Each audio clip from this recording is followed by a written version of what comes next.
everyone, it's time for another Tyranid Tactica video. This week we're going to be going over a tournament list I'm building, and hopefully I can give you some ideas on how to build your own tournament list and just hear my thoughts about my choices and what things I had to consider when I made my list. Now, a little disclaimer, I'm no tournament player by any means. I've only ever played in 2 tournaments before the one I'm about to go in. They were both at my local games workshop, and I mean, I played with the guys here in the basement, but outside of that I don't have a whole lot of tournament experience. But been playing NIDS for basically 4 years now, so I mean, I kind of know what I'm doing with NIDS, but I mean, when it comes to the tournament scene, I'm still pretty new to it. So a lot of these choices have been influenced by the first 2 tournaments I played. They were both at my Games Workshop store. First tournament, I had a pretty good showing. I tied a game, then won 2. It was a 1500 point force, and a few of the same choices here.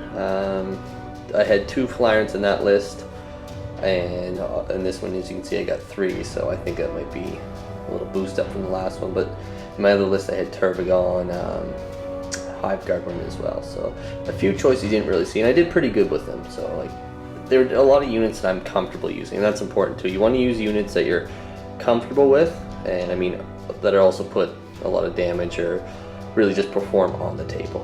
The second tournament I played, I won my first game, I lost my second to a Tau list, and then I won my third game. So a pretty good showing again by the NIDS. That was a 1700 point list, and I had 3 Flyers in that list. I also had a Turbigon and a few other choices that differ from what I got here. Obviously, this is 1500 points compared to the other one, which was 17.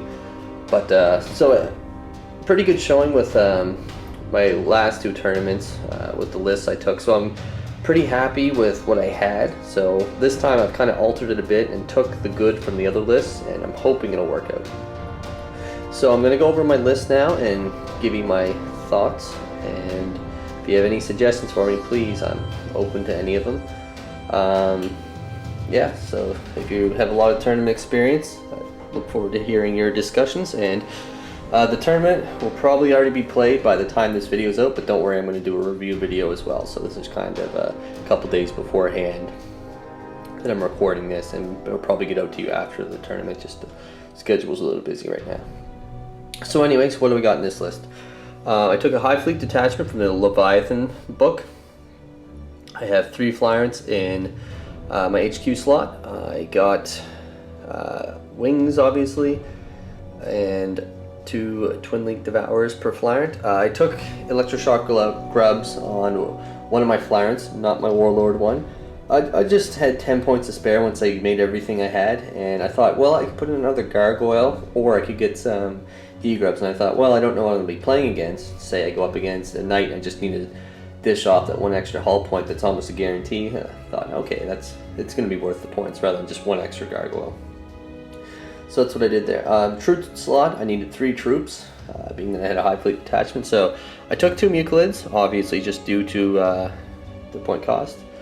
Oh, I should mention too that this tournament had unlimited 2 sources, so formation or formation, combined arms detachment or formation, combined arms and allies, whatever. So I did take 1 formation, so I'll show you that after I'm finished with my High Fleet detachment. And also too, it's Eternal War, so we did know we're playing that. So that influenced right here my other troops option, which was 3 Rippers with Deep Strike. Being that we were playing Eternal War, there's a good chance there might be a low amount of objectives, or even if there's a high amount of objectives, that just means that these guys can sneak onto one that's unoccupied and just hold it for the game. So I didn't care if they came in late in the game.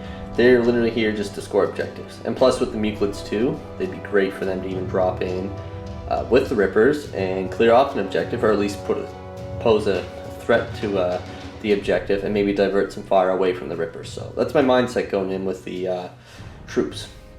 In the elite slot here, right at the front, I got 2 Venomthropes. I was considering a Malanthrope, but I thought it might be wiser to go at it with 2 Venomthropes. Reason being is that I like having versatility in my list, and with the Malanthrope, it's kind of a central point that you have, rather than obviously with the 2 Venom Tropes you can kind of spread them around.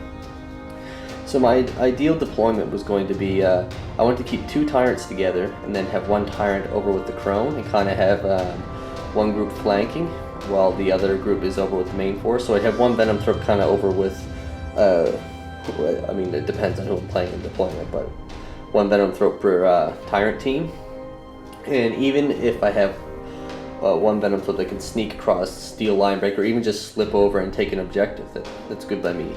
My mindset of this is to get 1 Venom Trope to the central point of the table for maybe the mid game, and then, as I mentioned earlier, maybe steal an objective or go for linebacker.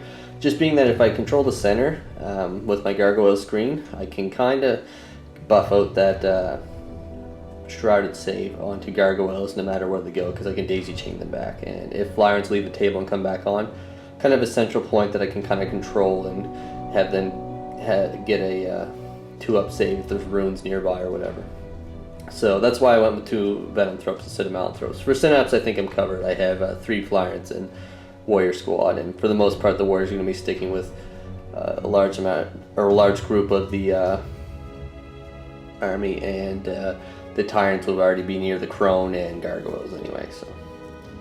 So yeah, so that's my Elite's choice. Fast Attack is next. So I brought the Hive Crone, kind of went for a last hurrah with this guy. The new FAQ coming out might nerf him. It sounds like it's going to be pretty big. But in my list here, I think with the Flyrants that enough fire might be diverted away from him that he won't have to jink and lose it on his Vector Strike, but we'll see. So it's going to be hard to tell. I definitely think it is going to impact his performance on the table, but I'm a big fan of the Crone, and well, I just want to go with him again. So, and he's put out a lot of damage on the table and pose a real threat to enemy flyers, obviously, and he's great at clearing out things like Pathfinders if I come across the tower. So that's why I got the Crone in there, and plus he's great with the Flyrants. And if he sticks close to a Tyrant, he can divert fire away from a Tyrant, which is great, or if he takes the heat, then my Tyrant is alive. You can kind of tell a theme running with this list is I want to make it hard for you to know what to shoot at. That's my goal. I want to make it difficult, and I want to make the opponent overthink each choice. Like, is he going to think about shooting a Flyer? But then he's going to think, well, maybe I should shoot the Venom Thrope. And then at the same time, Venom Thrope's probably going to have a decent save, and with the Gargoyles running around or with whatever terrain he plops himself down in. And then the Flyrants pose such a threat that I'm hoping they will even go for them if a Venom Thrope's nearby. I just want to make it tough for the opponent. That's the goal, right? And then I have 15 Gargoyles that are clearly just acting as a screen. My goal is to keep them near at least one Venom Thrope at all times, so kind of daisy chain them back, just to provide a 5-up cover save at all time. And if I can, utilize terrain. Like, I don't know what the boards will be like, but the store has some pretty good variety of terrain, so they're definitely not slacking in that department, so I won't have to worry too much about being in the open all the time.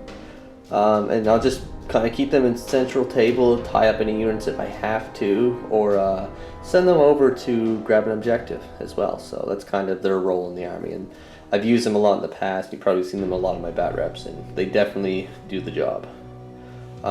Then lastly, we have the Living Artillery formation.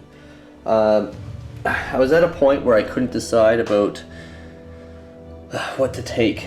I had the rest of the list already done. I was definitely set on it. And then I couldn't decide, do I take the Living Artillery node, do I take a Turbogon with some Gaunts, or do I take a Moloch? So I couldn't really figure out what I wanted. If I had 2 Molochs, I might have went that route. I only have 1 Trigon that proxies as a Moloch, so it's kind of out there, but I'm a huge fan of Biovores, and I've used the Living Artillery node in the past, and I actually use it in the it was the first tournament I played in, and actually it was the second one, and they did really good too. They performed well, and yeah, like, I mean, Biowars, if they hit, they decimate any infantry unit, even if it's Marines. I mean, 3 blast templates, large blast templates with reroll on the scatter dice. I mean, it's pretty mean once it hits, and even if it misses, that's Spore Mine someone has to deal with. So I think it's going to be good. I won't know how it does until the tournament, obviously, but I'm pretty confident about it. I know how to play it, so again, it makes me feel more confident rolling into the tournament with this, supporting the rest of the force. I just took the Barbed Strangler as well, and the Warriors, it's that extra template.